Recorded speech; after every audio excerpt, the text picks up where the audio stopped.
साथियों नमस्कार, मैं हूं हरेंद्र नेगी और आप देख रहे हैं गांव तक लाइव।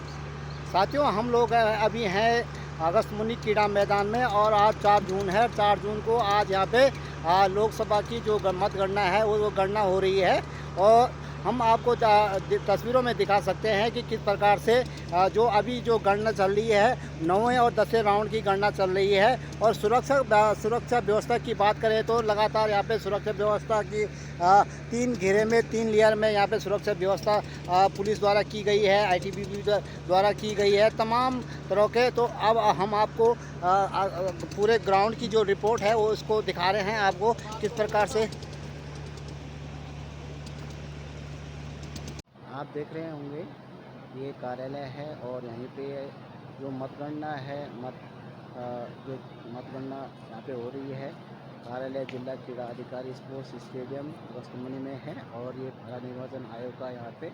और सुरक्षा व्यवस्था की बात यहाँ तक करें हम तो चारों तरफ सुरक्षा व्यवस्था, कड़ी सुरक्षा व्यवस्था, कई लेयर में सुरक्षा व्यवस्था लगी हुई है चारों तरफ। यहाँ पे सुरक्षा व्यवस्था के घेरे में जनगणना हो रही है और ये अगस्तमुनि का प्रांगण और स्टेडियम जहाँ चारों तरफ और अतिरिक्त यहाँ पे सुरक्षा व्यवस्था के साथ साथ यहाँ पे हर प्रकार का स्टॉल लगा हुआ है। चाहे वो किसी की तबीयत खराब हो जाती है तो यहाँ पे डॉक्टरों की व्यवस्था है।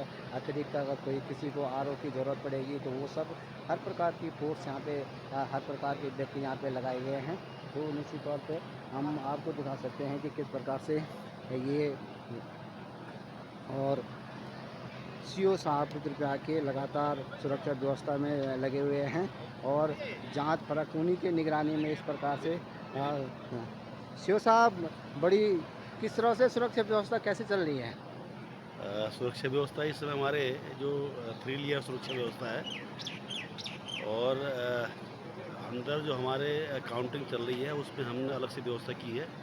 जो भी कर्मचारी है उनका जो प्रवेश पत्र यहाँ का मिला हुआ है उसको वेरीफाई करके भेजा जा रहा है और अभी तक की जो हमारी कहीं पर भी कोई दिक्कतें नहीं आ रही है। मैं इसके बाद जो चुनाव परिणाम होगा उसके बाद जो शांति व्यवस्था के लिए हमने अलग से ड्यूटियाँ रखी हुई है। इस दोनों समय आपके पास तो दोनों है इस बार तो जो चुनाव की प्रक्रिया भी है और केदारनाथ यात्रा भी है। हाँ, तो बस मैं यही है अनुरोध लोगों से आपके माध्यम से में कि हमारी यात्रा चल रही है, यात्रा डिस्टर्ब ना हो आपके उत्साह में। बाकी ठीक है। Thank you. एक सेकंड ज़्यादा रोल। नमस्कार, मैं हूं हरेंद्र नेगी और आप देख रहे हैं गांव तक लाइव। साथियों हम लोग कब खड़े हैं अगस्तमुनि प्रांगण में।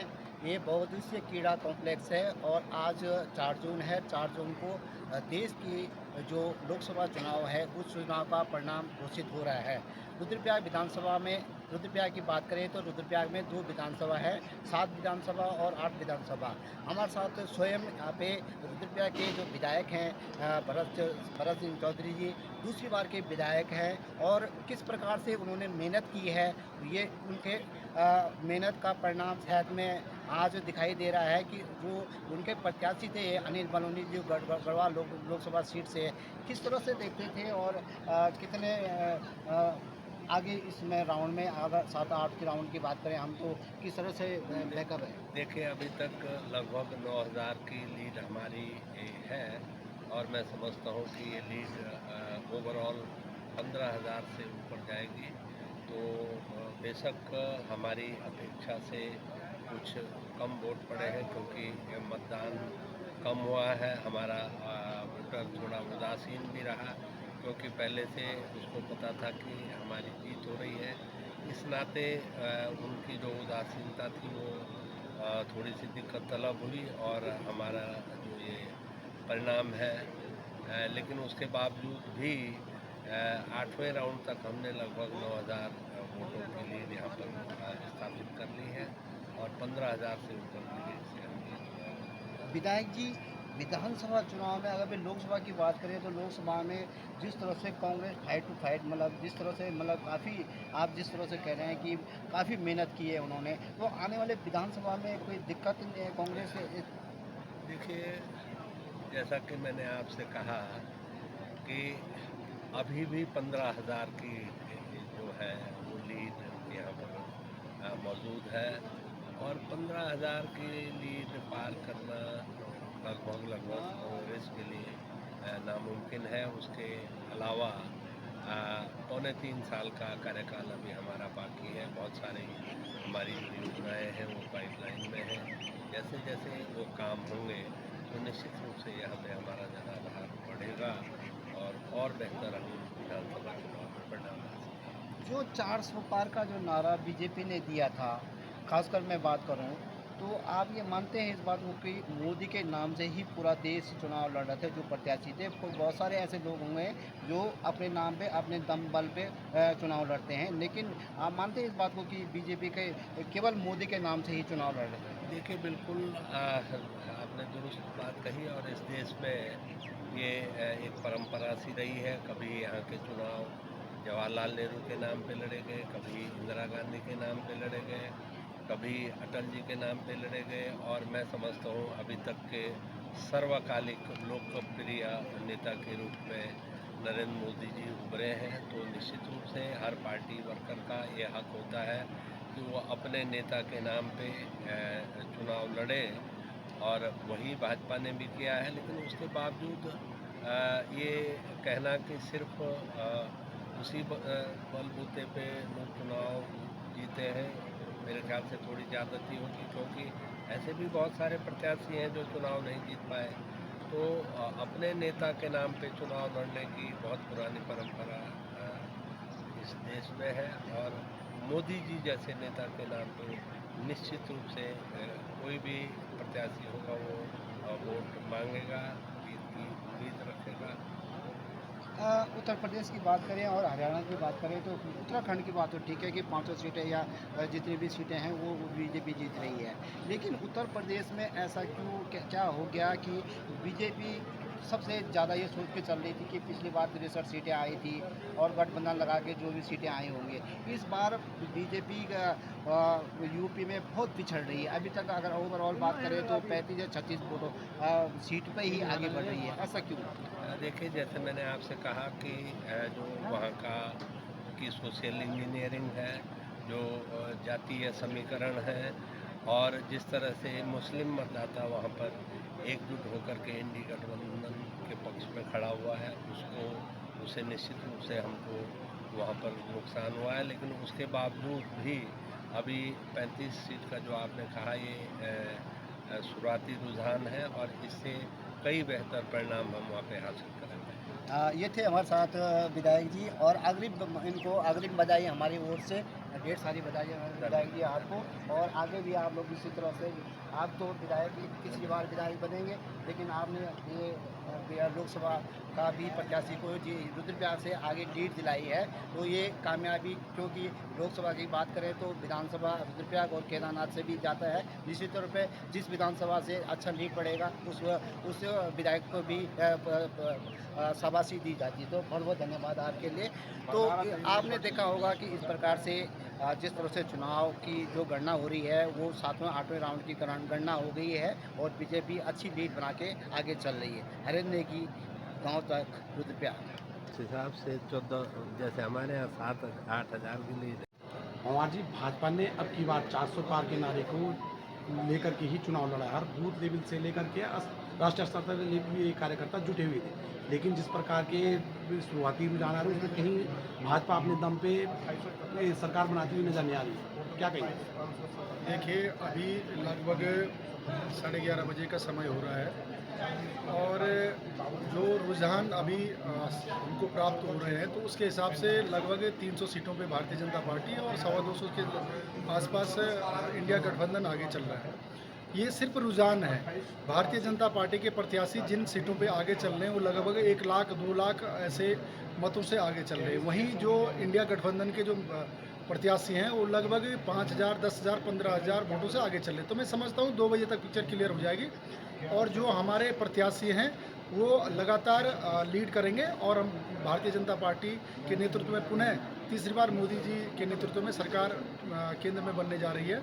अभी थोड़ा कुछ समय के लिए हमको ये रुझान परेशान कर सकते हैं। इसी प्रकार से अभी मैं यहाँ देख रहा था तो अपने जनपद रुद्रप्रयाग में जो पौड़ी गढ़वाल लोकसभा जो सीट है हमारी, इस सीट में एक मत गणना अभिकर्ता के रूप में ARO टेबल पर था, तो हम पहले राउंड से ही हम लोग यहाँ पर लीड कर रहे थे। और लगभग 7 राउंड तक हम लोगों ने 8,500 की लीड विधानसभा रुद्रप्रयाग से और 6,500 की लीड हमने विधानसभा केदारनाथ से हमने बनाई है। और मैं समझता हूं कि जो 12.5 राउंड विधानसभा केदारनाथ का और 13.5 राउंड विधानसभा रुद्रप्रयाग का, तो जो अंतिम जो परिणाम जब घोषित होगा तो हम 30 और 35,000 वोटों से हम लोग यहाँ से लीड करेंगे। और पौड़ी लोकसभा भी हम लोग 2 लाख से ऊपर से मतों से जीतने वाले हैं। और उत्तराखंड से 5 सीटें भारतीय जनता पार्टी की झोली में आने वाली, तो अभी आप देखते रहिए। खास तौर से बात करें रुद्रप्रयाग विधानसभा की और केदारनाथ विधानसभा की, जिस प्रकार से आपके विधायकों ने बड़ी लीड बना करके बड़ा अंतर से विजय हासिल की, लेकिन जिस प्रकार से अभी 7वें राउंड की बात करें केवल 15,000 वोटों की लीड ही सामने दिखती रही, क्या कहेंगे इस बारे में?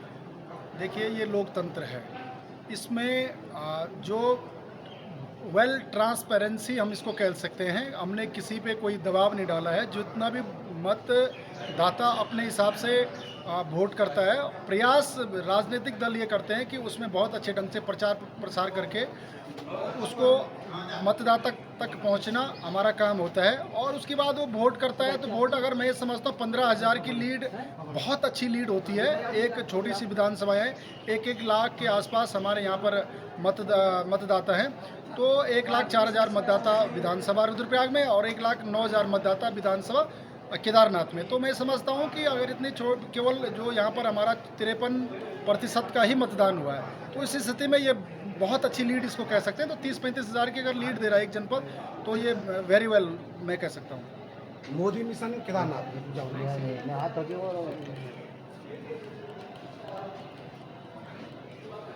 मोदी मिशन केदारनाथ से स्वीप होता हुआ कहीं नजर नहीं आता, क्या कहेंगे? देखिए, मैंने कहा ना, ये लोकतंत्र है, इसमें हम एक तरफा नहीं होना चाहिए। लोकतंत्र के हिसाब से भी बहुत अच्छा हम लोग परफॉर्मेंस कर रहे हैं। और पिछला जो हमारा परिणाम था 2019-2014 का, हम उसको दोहराने का प्रयास कर रहे हैं और उसके नज़दीक हम पहुंच रहे हैं। तो मैं समझता हूं कि अगर आपको 65% से अधिक मतदान अगर आपके पक्ष में, आपके प्रत्याशी के मत के फेवर में होता है, तो मैं समझता हूँ बहुत अच्छा, वेरी वेल है वो। आप देख सकते हैं किस प्रकार से तस्वीरों में ये सुरक्षा व्यवस्था और हर प्रकार की सुविधा यहाँ पे प्रशासन द्वारा रखी गई है। हर प्रकार की व्यवस्था है यहाँ पे।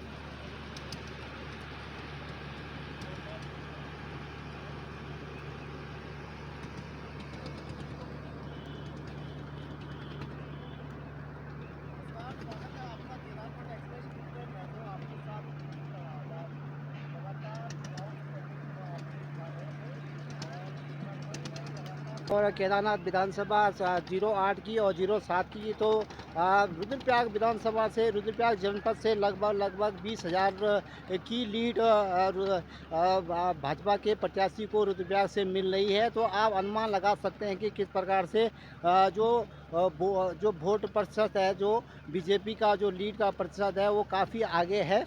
और जो गढ़वाल लोकसभा सीट है, वो जो चुनाव का जो घोषणा होगी वो पौड़ी से होगी। तो हम आपको इन तस्वीरों में दिखा सकते हैं कि विधायक रुद्रप्रयाग के गाड़ी यहाँ पे खड़ी है और वो भी अंदर जहाँ चुनाव की मतगणना हो रही है वहाँ पे हैं। और बाहर आप देख सकते हैं कि मोबाइल जमा करने की यहाँ पे व्यवस्था रखी गई है। सुरक्षा घेरा यहाँ पे डीएम की, तमाम लोगों की यहाँ पे जो गाड़ियाँ हैं, वो जो व्यवस्था हैं, वो इस प्रकार से यहाँ पे की गई है। और यहाँ पे जो सुरक्षा व्यवस्था, जो सुरक्षा घेरा है, वो तमाम तरह के अलग अलग जगहों से, ये काफ़ी बड़ा ग्राउंड है। और इस ग्राउंड में आप देख सकते हैं कि हर प्रकार की सुविधा, मतलब हर प्रकार की, एक तरफ तो यहाँ पे यात्रा भी चल रही है, 4 धाम यात्रा चल रही है, और 4 धाम यात्रा को देखते हुए भी सुरक्षा व्यवस्था यहाँ पे कड़ी कर दी गई है। यहाँ पे वो जो सामने वो जो टेंट दिख रहा है, वो यात्रियों के लिए यहाँ पे रुकने के लिए व्यवस्था की गई है। वो आराम कर सकते हैं, यहाँ पे रुक सकते हैं। और जो बाहर से आते हैं उनके लिए वहाँ पे चेकिंग हो सकती है, उनकी बीपी चेकिंग है, उनका स्वास्थ्य चेकअप किया जा सकता है, उनको रहने के लिए, बाथरूम जाने के लिए, खाने के लिए, हर प्रकार की जिलाधिकारी द्वारा यहाँ पे अलग अलग से यहाँ पे व्यवस्था की गई है। और आप इन तस्वीरों में देख सकते हैं कि कितना बड़ा ग्राउंड ये है। और इस ग्राउंड में आप लोग, एक तरफ तो यहाँ पे मतगणना चल रही है, दूसरी तरफ यहाँ पे हर प्रकार की यहाँ पे जो सुविधा है, रुकने की, खाने की, सोने, हर प्रकार की सुविधा जिला प्रशासन की ओर से की गई है। पार्किंग और शॉपिंग कॉम्प्लेक्स यहाँ पे रखा गया है। तो आप इन तस्वीरों में देख सकते हैं कि जो मतगणना है वो लगातार अंदर चल रही है। 14 राउंड की जो गणना होगी, 14 टेबल लगी हुए हैं, 14 केदारनाथ के हैं, 14 रुद्रप्रयाग विधानसभा के हैं। और अभी जो राउंड जो 11वां और 12वां राउंड चल रहा है उसमें भाजपा अभी 20,000 से आगे 20,000 के लीड से आगे चल रही है। तो आप अनुमान लगा सकते हैं कि ये रुद्रप्रयाग विधानसभा की बात कर रहा हूँ मैं, और केदारनाथ विधानसभा की बात कर रहा हूँ मैं। तो इससे अनुमान लगाया जा सकता है कि भाजपा अच्छी लीड बना के आगे चल रही है। हरेंद्र नेगी, गांव तक, रुद्रप्रयाग। जो अभी घाम लगा अच्छा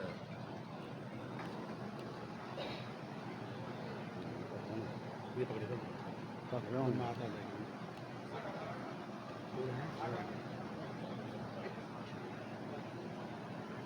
चौधरी जी, लोकसभा रुद्र अगर हम बात करें गढ़वाल लोकसभा की सीट की, तो बीजेपी काफ़ी अंतर से आगे है, क्या कहेंगे? बिल्कुल हमारी अपेक्षाओं के अनुरूप परिणाम अभी तक मिले हैं और मैं समझता हूँ कि हमारा जो ये लीड है ये 2 लाख तक जाएगी। अभी शुरुआती ये रुझान है और धीरे धीरे ये लीड और भी बढ़ती जाएगी। तो मैं कह सकता हूँ कि हमारी अपेक्षाओं के अनुरूप ही परिणाम भी आए। कितने जो 400 पार का नारा था उससे कितना सहमत हैं आप लोग?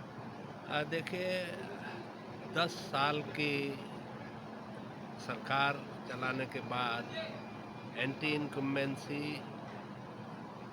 नैसर्गिक रूप से हो जाती है, लेकिन उसके बावजूद भी पूर्ण बहुमत की सरकार भारतीय जनता पार्टी अपने सहयोगी दलों के साथ बनाने जा रही है। लगभग 300 सीटों पे अभी तक के रुझानों के हिसाब से हम आगे हैं और मुझे उम्मीद है कि ये टैली जो है वो 325 तक निश्चित रूप से पहुंचेगी। तो 2 लगातार सरकारें चलाने के बाद इतनी एंटी इनकम्बेंसी होना बहुत स्वाभाविक है और जिस तरह से उत्तर प्रदेश में मुस्लिम मतदाता का जो ध्रुवीकरण हुआ है और ये भविष्य के लिए हमारे लिए बहुत अच्छे संकेत नहीं हो सकते। विधायक जी, खास तौर से बात करें तो भाजपा अपने दम पे रुझानों में पूर्ण बहुमत में दिखती नहीं है, क्या कहेंगे? देखिए अभी मैंने जैसे कहा कि बहुत सारी सीट है जो हम देख रहे थे, कोई 500 से कहीं पीछे हैं, कहीं 5,000 से पीछे हैं। तो निश्चित रूप से भारतीय जनता पार्टी पूर्ण बहुमत अपने दम पर हासिल करेगी और एक सिंगल लार्जेस्ट पार्टी करेगी। विधायक जी, बात करें पिछले लोकसभा चुनाव की, तो पिछले लोकसभा चुनाव में पूरी केदारनाथ और रुद्रप्रयाग विधानसभा में कांग्रेस का सुपड़ा साथ था, लेकिन इस बार इस प्रकार से दिखता नहीं है, क्या कहेंगे? देखिए पिछली बार जो कांग्रेस के प्रत्याशी थे उनके कंपैरिजन में इस बार कांग्रेस प्रत्याशी ने बहुत दमदारी से चुनाव लड़ा और धन बल का भी बहुत उनके द्वारा प्रयोग किया गया। तो थोड़ी बहुत पिछली बार की तुलना में उनको अधिक वोट मिले हैं। ये बहुत चिंता का विषय नहीं है, क्योंकि जैसा कि मैंने कहा कि 10 साल की एंटी इनकम्बेंसी के बाद भी अगर हमने इस तरह की अपनी लीड बरकरार रखी है तो बहुत बड़ी बात है। 1 मिनट है।